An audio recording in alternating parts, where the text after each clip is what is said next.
In a high-profile copyright trial, Ed Sheeran is accused of copying Marvin Gaye's Let's Get It On for his hit single Thinking Out Loud. It's the second trial in a year for Sheeran, who successfully testified at a London court last April in a case centered around his song Shape of You.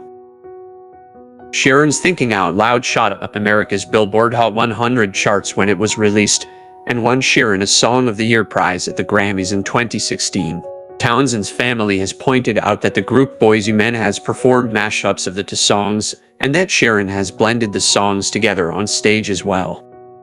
The lawsuit, filed in 2016 and refiled in 2017 after being rejected on procedural grounds, also names Sony. Sheeran's team contests the allegations, saying there are dozens if not hundreds of songs that predate and post-date Gaye's song, utilizing the same or similar chord progression. Earlier on Tuesday, Sheeran's lawyer argued that both songs are distinct from each other and that no artist should be allowed to monopolize commonly used musical chord progressions. No one owns basic musical building blocks, said Eileen Farkas. Heirs of Gaye's co-writer argued that Sheeran, Warner Music Group, and Sony Music Publishing owe them money for allegedly stealing the song. As the case opened, their lawyer called Sheeran's use of lyrics from Gaye's song at his concerts a smoking gun, but he said he'd be quite an idiot to do that if he had copied the song. Asked by lawyer Keisha Rice about another song he wrote, Take It Back, which contains the lyrics "Plagiarism is hidden," Sheeran confirmed that he had written the words. The two songs share versions of a similar and improbable sick chord progression that was freely available to all songwriters,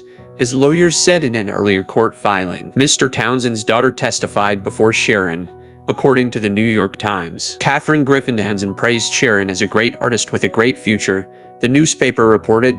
She told jurors she brought the case reluctantly, and because I have to protect my father's legacy. The latest trial comes 1 year after Sheeran was cleared at a trial in London of claims he copied his hit song Shape of You. The claim over Thinking Out Loud was originally lodged in 2018, not by Gaye's family, but by investment banker David Pullman and a company called Structured Asset Sales Assasso, which has acquired a portion of the estate of Let's Get It On co-writer Ed Townsend. Seeking $100 misnitimida damages, they allege that Sheeran and his co-writer Amy Wedge copied and exploited, without authorization or credit, the Gaye song, including but not limited to the melody, rhythms, harmonies, drums, bass line, backing chorus, tempo, syncopation, and looping. Ms. Wedge and various expert musicologists are expected to testify at the New York trial. This is not the only trial Sheeran is facing over Thinking Out Loud. What are your thoughts about Ed Sheeran?